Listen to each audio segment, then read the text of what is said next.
ইসলামের পরিপূর্ণতার জন্য হজের কথা বলছেন, কিন্তু হজ সকলের জন্য ফরজ নয়।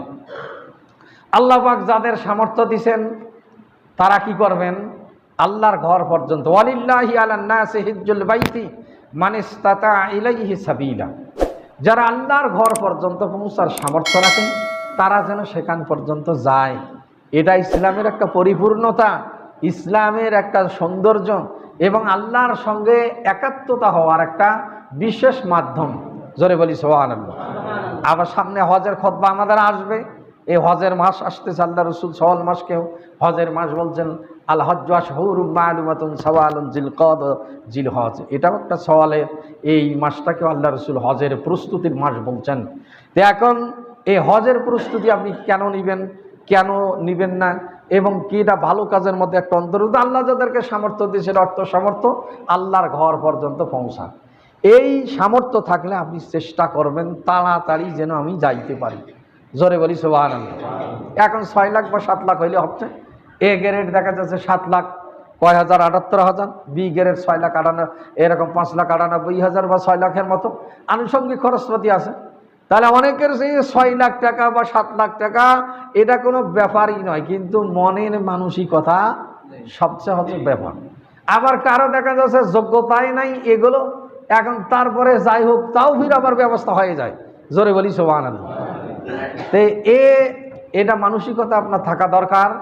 যাদের আল্লাহ সামর্থ্য দিয়েছে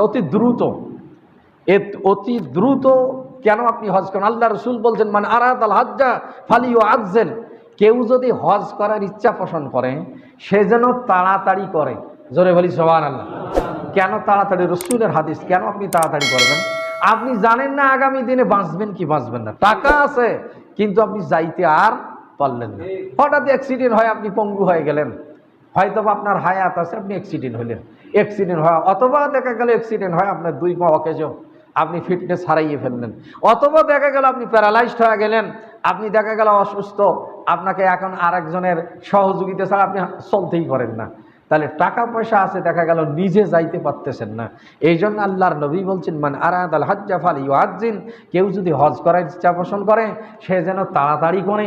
আল্লাহ যাকে পৌঁছার সামর্থ্য দিছে সে যেন তাড়াতাড়ি করে। আপনার তকদিরে আছে কি না এটা তো আল্লাহ রাব্বুল আলামিন ভালো জানেন।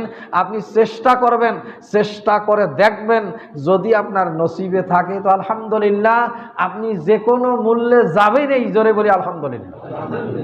আর তকদিরে যদি না থাকে তাহলে এটা আপনি চেষ্টা না করার পর আগে বলা যাবে না আমার তকদিরে আছে কিনা। চেষ্টা করার পর দেখা গেল আপনি ব্যর্থ হয়েছেন, সেটা হচ্ছে আল্লাহ পাকের তকদিরে আজলে লেখা, আপনার যাওয়া হল না। আপনি সব চূড়ান্ত নিয়েছেন সব কিছু, দেখা গেল আমি ইমিগ্রেশন আনফিট, এখন দেখা যাচ্ছে আপনি প্লেনে উঠতেই পারতেছেন না, অসুস্থতা জন্মতে হচ্ছে না। এরকম দৃষ্টান্ত আমার কাছে অনেক আছে। তো যাই হোক, ইসলামে পরিপূর্ণতা দাখিল হওয়ার মধ্যে হজ ইসলামের একটা রুকন। আপনি যদি অস্বীকার করেন তাহলে কাফের হয়ে যাবেন। জোরে বলি নাউজুবিল্লাহ। আল্লাহ বলছেন আমার ঘরে যদি কেউ না আসে তাতে আমার কোনো যায় আসে না। এবং হাদিস আল্লাহর নবী বলছেন সিত্তুনা মা আলফিন মালাইকাতিন, বলছেন কেউ যদি আমার ঘরে না আসে আল্লাহ পাক কমপক্ষে এক রিওয়ায়েতে আছে 6 লক্ষ ফেরেশতা দিয়ে এটা পরিপূর্ণ করি কাবা ঘর তাওয়াফ করাবেন। জোরে বলি সুবহানাল্লাহ। আর এক রিওয়ায়েতে আছে 9 লক্ষ এরকম ফেরেশতা যদি হাজি না যায় এটা পূর্ণতা দান করি আল্লাহ পাক কাবা ঘর তাওয়াফ করান। আবার কোন বর্ণনা আছে 6 লক্ষ যদি কেউ নাই যায় এটা ফেরেশতা দিয়ে আল্লাহ পাকে এই কাজ বাস্তবায়ন করান। আর ওখানে কেন যাবেন? গেলে আপনি দেখবেন মাকামে ইব্রাহিম আছেন, ফামান দাখিলা কানা আমিন। আল্লাহ বলছেন তুমি যদি সেখানে প্রবিষ্টিত হও আল্লাহ পাকের জিম্মায় থাকবি, নিরাপদে থাকবে। এবং সেখানে আল্লাহ পাকের নিদর্শনাবলী আছে। আল্লাহর ঘর ইন্না আউয়ালা বাইতিন উদিয়া লিন-নাস লাল্লাযী বাক্কাতা মুবারাকান ওয়া হুদাল লিল আলামিন। আল্লাহ বলছেন পৃথিবীর সবচেয়ে আদি গৃহ যেটা ফেরেশতা মণ্ডলী তৈরি করেছেন আল্লাহ পাক সর্বপ্রথম।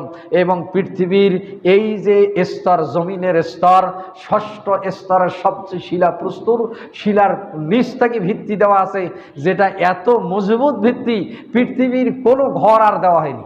জোরে বলি সুবহানাল্লাহ।